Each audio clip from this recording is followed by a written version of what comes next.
I get asked on the internet all the time, Justin, you must get paid by the hour to put in controllers. Do you charge the customer by the hour to do that?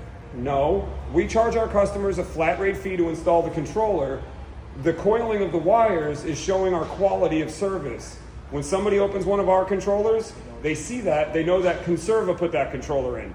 If one of our competitors opens the controller, they know that Conserva put it in. See, we even get the office admin in on the fun. So when one of our customers calls the office asking about certain technical things, it's not going to throw her through a loop. She's going to know what you're talking about because she's hands-on just like the rest of the technicians. So again, the whole point of this is just to be hands-on, and then you can ask questions as you're doing it. I'll give you all kinds of whatever tips I can think of as you're doing it. One tip I'll give you right now is something that we all don't think of. You see the switch in front of you on the controller? It's in the on position. Let's move that to the off position until we're ready to turn the controller on.